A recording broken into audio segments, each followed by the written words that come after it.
ನಮಸ್ತೆ ವೀಕ್ಷಕರೇ, ಗಣೇಶ ಹಬ್ಬದ ಪ್ರಯುಕ್ತ ವಿಶೇಷ ಸಂಚಿಕೆಗೆ ಸ್ವಾಗತ.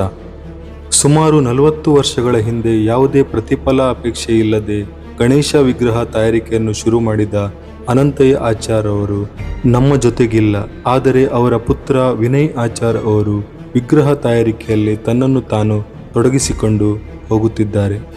ಕೋಟಾದ ಸಂತೆ ಮಾರ್ಕೆಟ್ ಹಿಂಭಾಗ ಇವರ ಮನೆಯ ಎದುರುಗಡೆ ವಿಗ್ರಹ ತಯಾರಿ ಕಾರ್ಯ ನಡೆಯುತ್ತದೆ. ಬೆಂಗಳೂರಿನಲ್ಲಿ ಉದ್ಯೋಗದಲ್ಲಿದ್ದ ವಿನಯ್ ಆಚಾರ್ ಅವರು ತನ್ನ ತಂದೆಯ ನಂತರ ಉದ್ಯೋಗವನ್ನು ಬಿಟ್ಟು ತಂದೆಯ ವಿಗ್ರಹ ತಯಾರಿಕೆ ಕಾರ್ಯವನ್ನು ಮುಂದುವರಿಸಿಕೊಂಡು ಹೋಗ್ತಾ ಇದ್ದಾರೆ.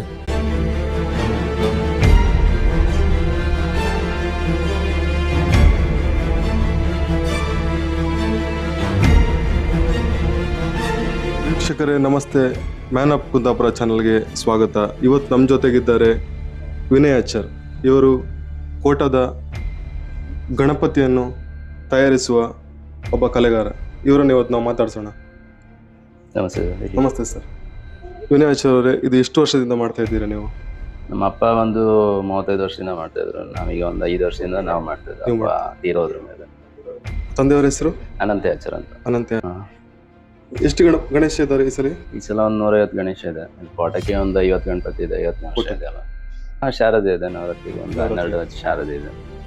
12-13 ಶಾರದೆ ಇದೆ. ನೀವು ತಂದೆಯೊಟ್ಟಿಗೆ ಇದೇ ಕೆಲಸ ಮುಂಚೆಯಿಂದ ಮಾಡ್ಕೊಂಡು? ಇಲ್ಲ, ನಾನು ಬ್ಯಾಂಗ್ಳೂರಲ್ಲಿದ್ದೆ. ಅವರು ತೀರೋದ್ರ ಮೇಲೆ ನಾ ಈ ವರ್ಕ್ ಕಂಟಿನ್ಯೂ ಮಾಡ್ತಿದ್ದೆ.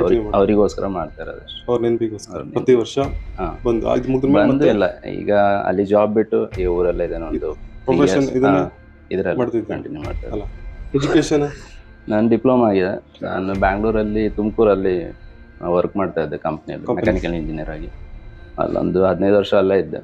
ಅದಾದ್ಮೇಲೆ ಅಪ್ಪ ತೀರೋದ್ರ ಮೇಲೆ ಊರಿಗೆ ಬಂದು ಈ ವರ್ಕ್ ಕಂಟಿನ್ಯೂ ಮಾಡ್ತಾ ಇದ್ದೆ. ಇದು ನಿಮಗೆ ಸ್ಯಾಟಿಸ್ಫ್ಯಾಕ್ಷನ್ ಇದೆಯಾ? ವರ್ಕ್ ಸ್ಯಾಟಿಸ್ಫ್ಯಾಕ್ಷನ್ ಇದೆ. ಆದರೆ ಫೈನಾನ್ಷಿಯಲಿ ಸ್ವಲ್ಪ ಆ ಕಡೆ ಈ ಕಡೆ ಇದೆ ಅಷ್ಟೇ. ಸರ್ಕಾರದಿಂದ ಅಥವಾ ಅಂಥದ್ದೇನಿಲ್ಲ. ಸರ್ಕಾರ ಎಲ್ಲ ಇಲ್ಲ, ನಮ್ದೆಲ್ಲ ವರ್ಕ್ ತಲೆಗೆ ಅಷ್ಟೇ. ಒಂದು ಗಣೇಶಂಗೆ ಎಷ್ಟು ಚಾರ್ಜ್ ಮಾಡ್ತೀರಾ ನೀವು? ಇಲ್ಲಿ ನಾರ್ಮಲ್ ಚಾರ್ಜ್ ಒಂದು 10,000 12,000 ದೊಡ್ಡ ಗಣಪತಿಗೆಲ್ಲ ಇದೆ ಅಷ್ಟೇ.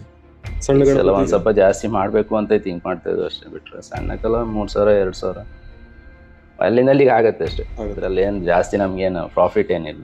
ವರ್ಕರ್ಸ್, ಪೇಂಟು, ಮಣ್ಣಿಗೆ ಎಲ್ಲ ಜಾಸ್ತಿ ಆಗಿದೆ ಅಂತ ಲಾಸ್ಟ್ ಟೈಮ್ ಪೇಪರ್ ನೋಡಿ. ಎಲ್ಲ ಮಣ್ಣಿಗೆ, ಪೇಂಟಿಗೆ ಎಲ್ಲ ಬಣ್ಣ ಎಲ್ಲ ಜಾಸ್ತಿ ಆಗಿದೆ. ನಿಮ್ಗೆ ಒಂದು ಗಣೇಶನಿಗೆ ಎಷ್ಟು ಬೀಳುತ್ತೆ ಖರ್ಚು? ಖರ್ಚಿಗಿಂತ ಅದಕ್ಕೆ ಮಾಡೋ ಎಫರ್ಟ್ ಇದೆಯಲ್ಲ, ಹುಡುಗರ ಎಫರ್ಟು, ನಮ್ಮ ಎಫರ್ಟು, ಆ ಎಫರ್ಟಿಗೆ ಪ್ರೈಸ್ಲೆಸ್. ನಾವು ಹೇಳಕ್ಕಾಗಲ್ಲ, ದುಡ್ಡು ಹೇಳಕ್ಕಾಗಲ್ಲ. ತಂದೆಯವರು ಎಷ್ಟು ವರ್ಷ ಮಾಡ್ಕೊಂಡು ಬಂದಿದ್ರು? ಅವರು 35 ವರ್ಷ ಮಾಡಿದ್ದಾರೆ. 35 ವರ್ಷ. ಟೋಟಲಿ ಒಂದು 40 ವರ್ಷದಿಂದ ಇಲ್ಲಿ ಗಣಪತಿ ಮಾಡಿ. ಇಲ್ಲಿ ಈಗ ದೊಡ್ಡ ಗಣಪತಿಗಳನ್ನ ಎಲ್ಲಿಗೆ ತಗೊಂಡು ಹೋಗ್ತಾರೆ? ಇಲ್ಲಿಂದ ದೊಡ್ಡ ಗಣೇಶ ಕೋಟ, ಸಾಲಿಗ್ರಾಮ, ಈ ಕಡೆ ಶಾಸ್ತಾನ, ಆ ಕಡೆ ಗಂಗೊಳ್ಳಿವರೆಗೆ ಇದೆ.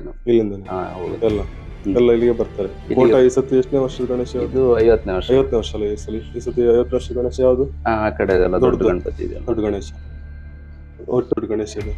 ಒಂದು ದೊಡ್ಡ ಗಣಪತಿ ಒಂದು 8 ಫೀಟ್ ಇದೆ. 8 ಫೀಟ್ ವರೆಗೆ ಇದೆ. ಮುಂದುವರ್ಸ್ಕೊಂಡು ಹೋಗಿ, ಈ ಕಲೆನ ಬಿಡಬೇಡಿ. ದೇವ್ರು ಕೊಟ್ಟಿರೋ ದೇವರು ನಿಮ್ಮನ್ನ ಏನಾದ್ರೂ ಮಾಡ್ತಾನೆ. ನೋಡುವ ಏನಾಗತ್ತಂತ. Thank you sir.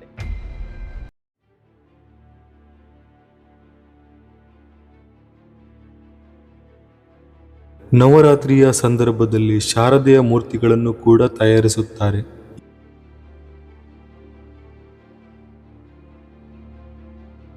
ಈ ಬಾರಿಯೂ ಕೂಡ ಸುಮಾರು 160 ವಿಗ್ರಹಗಳನ್ನು ತಯಾರಿಸಿದ್ದಾರೆ.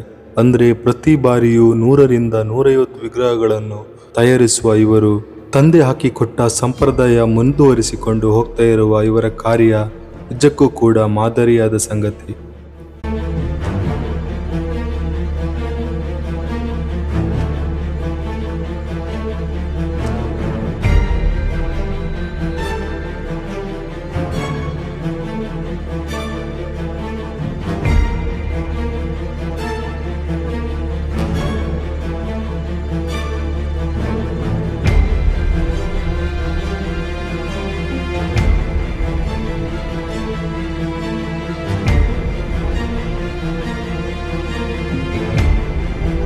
ಈ ವಿಡಿಯೋ ಇಷ್ಟ ಆಗಿದ್ರೆ ಸಬ್ಸ್ಕ್ರೈಬ್ ಮಾಡಿ, ಶೇರ್ ಮಾಡಿ.